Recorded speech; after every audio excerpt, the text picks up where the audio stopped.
na parte de domingo. Salmos na adoração do antigo Israel. Queridos, os salmos são essencialmente textos de adoração. Abra sua Bíblia e vamos ler aqui no primeiro livro de Crônicas, o capítulo 16. O primeiro livro de Crônicas, capítulo 16, vamos ver então o verso 7. Leia comigo. Então, naquele mesmo dia, entregou Davi, em primeiro lugar, o salmo seguinte para louvarem ao Senhor pelo ministério de Asaf e de seus irmãos. Os salmos escritos por Davi, mas não somente por Davi, eram entregues para serem usados no louvor. Lemos também em Neemias capítulo 12, vamos ver o verso 8. Neemias capítulo 12 e o verso 8. Leia comigo.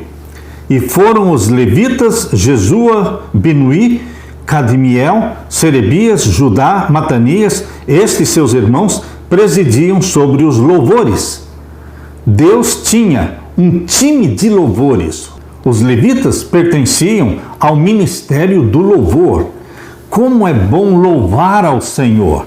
Meu querido irmão, lemos também em Salmos 30 e o verso 1. Salmos 30 e o verso 1. Vamos ler juntos. Exaltar-te-ei, ó Senhor, porque tu me exaltaste e não fizeste com que meus inimigos se alegrassem sobre mim. Exaltar-te-ei, louvar-te-ei. Salmos 92, verso 1. Bom é louvar ao Senhor. Salmos 90, verso 1. E cantar louvores ao teu nome, ó Altíssimo. Bom é louvar ao Senhor. E no Salmos 95, vamos ver o verso 2.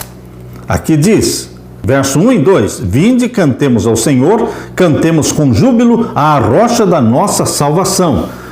Apresentemo-nos ante a sua face com louvores e celebremo-lo com salmos.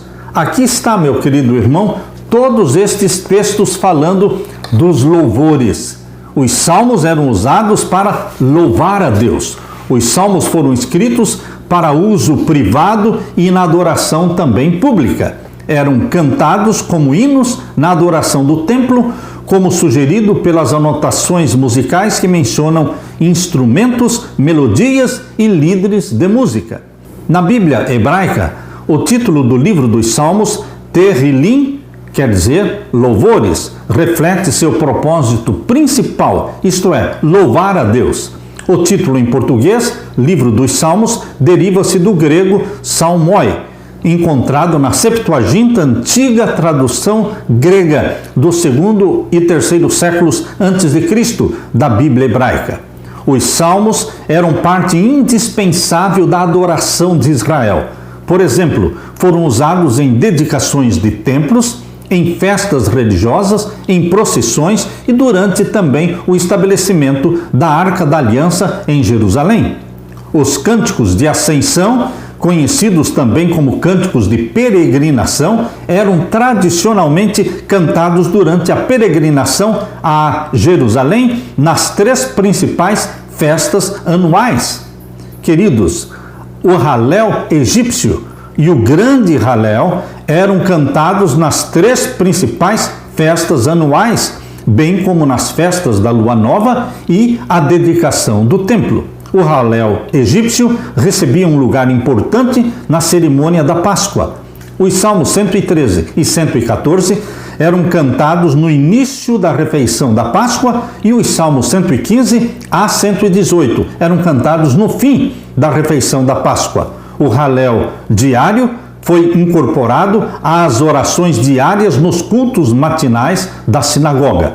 Os salmos não apenas acompanhavam a adoração do povo, mas também o instruía sobre como deveria adorar a Deus no santuário.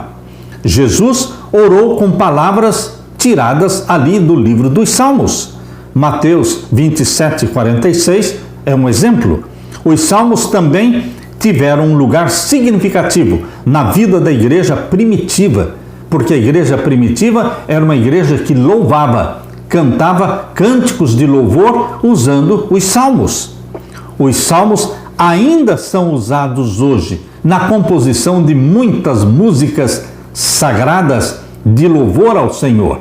Nós temos inúmeras músicas que foram compostas usando textos de vários salmos.